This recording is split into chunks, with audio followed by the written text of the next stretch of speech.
एक बोध कथा मैंने पढ़ी थी और संभवतः आप भी उससे परिचित होंगे।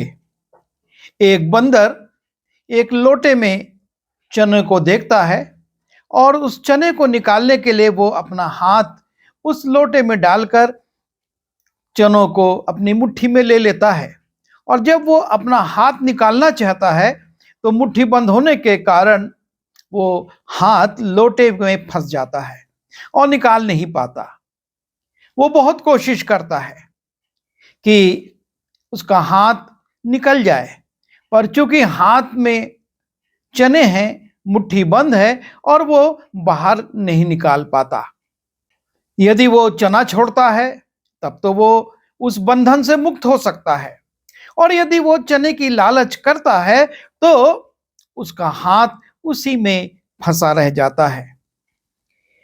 जब हम परमेश्वर के वचन में जाते हैं, मत्ती, मरकुस और लूका तीनों सुसमाचारों में एक घटना का उल्लेख है।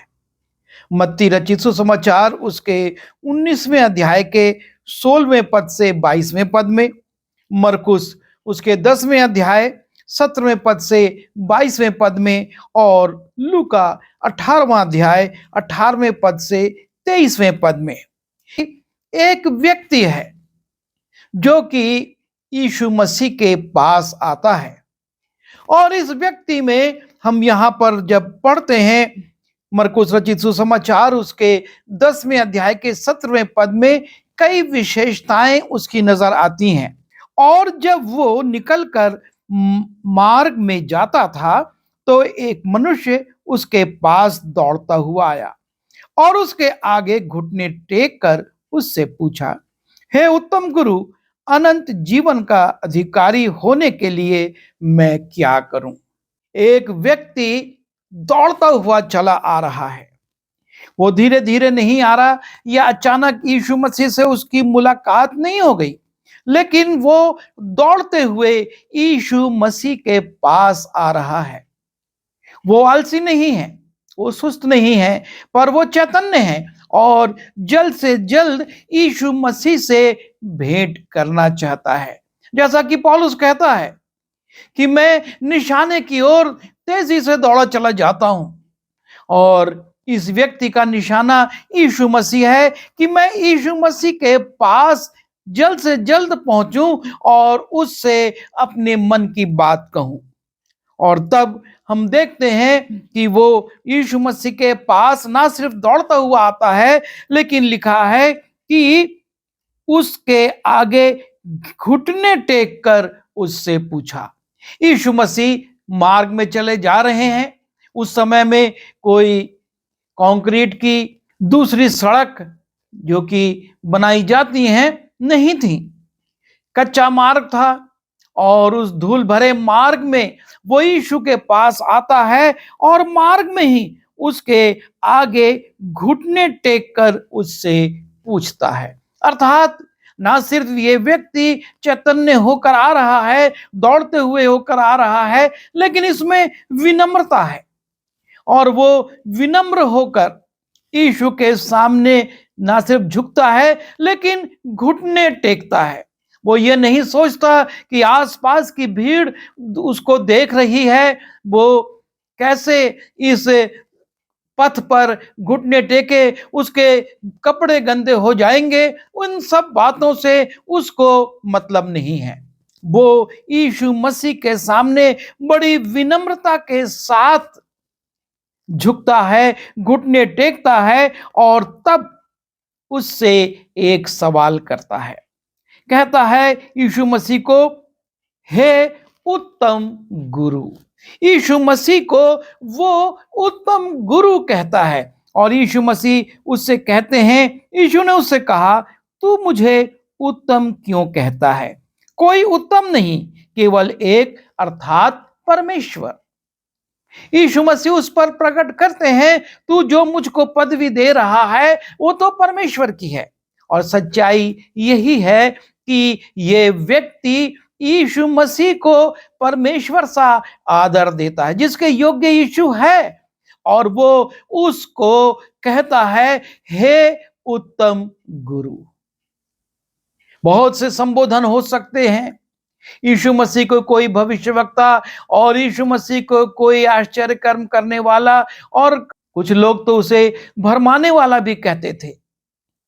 पर यह व्यक्ति बड़ी विनम्रता के साथ यीशु मसीह को कहता है, हे उत्तम गुरु। और तब वो यीशु मसीह से एक सवाल करता है और कहता है, अनंत जीवन का अधिकारी होने के लिए मैं क्या करूं? यीशु मसीह से वो प्रश्न करता है, अनंत जीवन का अधिकारी होने के लिए मुझको क्या करना है? एक सही व्यक्ति से एक सही सवाल, क्योंकि यीशु मसीह इसीलिए आया था। उसने कहा था कि मैं इसलिए आया हूं कि तुम जीवन पाओ और अनंत जीवन, बहुतायत का जीवन पाओ। और यूहन्ना उसके 3:16 में भी लिखा है कि जो कोई इस पर विश्वास करे वो नाश ना हो परंतु अनंत जीवन पाए। यीशु मसीह इस पृथ्वी पर इसीलिए आया था कि लोग अनंत जीवन को प्राप्त करें। वो अनंत जीवन देना चाहता था और देना चाहता है और देता है। और ये व्यक्ति उसके पास दौड़ते हुए आता है, उसके सामने घुटने टेकता है, उसको उत्तम गुरु कहता है और उससे सवाल करता है कि अनंत जीवन का अधिकारी होने के लिए मैं क्या करूं? बहुत लोग यीशु के पास आते थे, कोई चंगाई के लिए, कोई दुष्ट आत्माओं से छुटकारे के लिए, कोई अपनी समस्याओं के लिए, नाना प्रकार की बातों को लेकर लोग यीशु के पास आते थे और आते हैं। आज भी मंडलियों में बहुत लोग आते हैं और उनका उद्देश्य रहता है कि वो चंगाई प्राप्त करें, समस्याओं से छुटकारा पाएं या अन्य जो उनकी जरूरतें हैं वो पूरी हो सके। पर यह व्यक्ति यीशु मसीह के पास आता है और उससे कहता है, अनंत जीवन का अधिकारी होने के लिए मैं क्या करूं?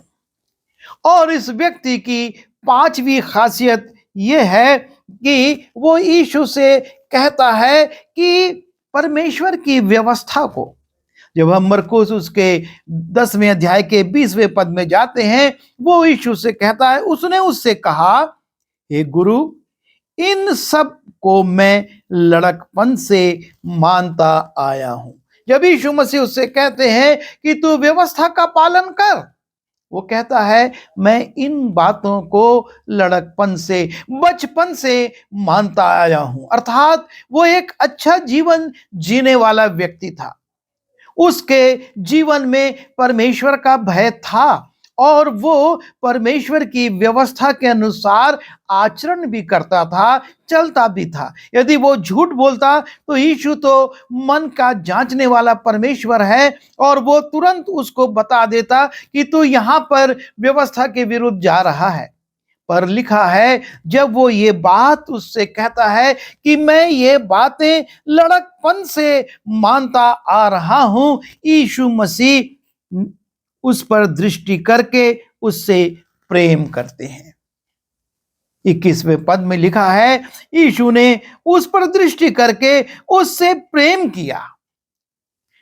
प्रभु यीशु मसीह इन 5 बातों को जब उसके जीवन में देखते हैं कि वो बहुत ज्यादा उत्साही है, उत्सुक है और दौड़ता हुआ चला आ रहा है, वो परिस्थितियों को, लोगों को नहीं देख रहा, वो मार्ग में ही उसके चरणों पर अपने सिर को झुकाता है, घुटने टेकता है, उससे उत्तम गुरु कहकर संबोधन करता है और उससे अनंत जीवन पाने की बात करता है और इस बात को भी प्रकट करता है कि वो परमेश्वर की व्यवस्था को बचपन से, लड़कपन से मानता आ रहा है। और जब ऐसे व्यक्ति यीशु मसीह के पास आते हैं, यीशु मसीह उनसे प्रेम करते हैं। यीशु ने उस पर दृष्टि की और उससे प्रेम किया और तब यीशु मसीह उसकी एक कमजोरी को प्रकट करते हैं और 2 काम करने के लिए कहते हैं। यीशु मसीह कहते हैं, तुझ में एक बात की घटी है। तू सब कुछ अच्छा कर रहा है, लेकिन तुझ में एक बात की घटी है और अब तुझको दो कार्य करने होंगे। और यीशु मसीह उससे कहते हैं, जा, जो कुछ तेरा है उसे बेचकर कंगालों को दे और तुझे स्वर्ग में धन मिलेगा। जो कुछ तेरा है उसको तू बेच दे और जो जरूरतमंद लोग हैं, जिनको आवश्यकता है, उनमें उसको बांट दे। उस संपत्ति को बेचने के बाद मुझको लाकर मत दे। मुझको तेरी संपत्ति की आवश्यकता नहीं, लेकिन जिनको जरूरत है, जो जरूरतमंद लोग हैं, उनमें बांट, कंगालों में उसे बांट दे।